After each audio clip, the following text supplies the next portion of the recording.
जळगाव उत्तरचे आमदार आसिफ शेठ यांनी नुकतेच आझादनगर आणि जुने गांधीनगर या दाट लोकवस्तीच्या भागाला भेट दिली। या परिसरातील नागरिक गेल्या अनेक वर्षापासून निकृष्ट पायाभूत सुविधांनी त्रस्त आहेत। आझादनगर परिसरात किल्ला तलावामुळे विशेषतः पावसाळ्यात पाणी साचून चिखलमय परिस्थिती निर्माण होते। या रस्त्यांची दुर्दशा होत असल्याने येथील नागरिक हवालदिल बनले आहेत। याची गांभीर्याने आमदार आसिफ शेठ यांनी दखल घेऊन आपल्या सोबत स्थानिक नेते, महानगरपालिका अधिकारी आणि नगरसेवकासह येथे भेट दिली आणि परिस्थितीचा आढावा घेतला। या भागातील रस्त्यांची स्थिती अत्यंत बिकट असल्याने या समस्या सोडविण्याची आता वेळ आली आहे। येथील नवीन रस्त्यांचे बांधकाम लवकरात लवकर सुरू करण्यात येईल।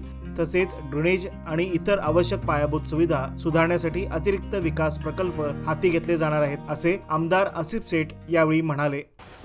इथं दीपक गल्लीमध्ये क्रॉस रोडचा कामाचा प्रारंभ केलेला आहे। रोड वर्क आहे आणि गटर आहेत।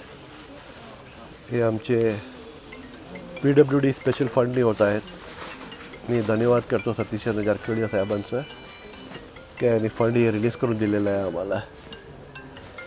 आणि इथं आमचे कॉर्पोरेटर आहेत, शिवाजीराव, आमचे निखिल आहेत, आमचे आसिफ आहेत आणि सगळे ज्येष्ठ आहेत एरियाचे।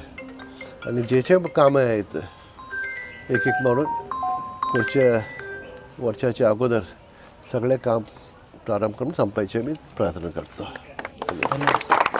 आमदारांनी या भागातील परिस्थितीची पाहणी करून नागरिकांना मूलभूत पायाभूत सुविधा लवकरात लवकर उपलब्ध करून देण्याचे आश्वासन दिल्याने आझादनगर आणि जुने गांधीनगर येथील नागरिकांनी आमदारांचे आभार मानले आहेत। येथील प्रकल्पांची वेळेवर अंमलबजावणी व्हावी, तसेच सर्व स्थानिक नेते आणि अधिकाऱ्यांना एकत्र येऊन काम करण्याच्या सूचनाही यावेळी आमदार आसिफ शेठ यांनी केल्या आहेत।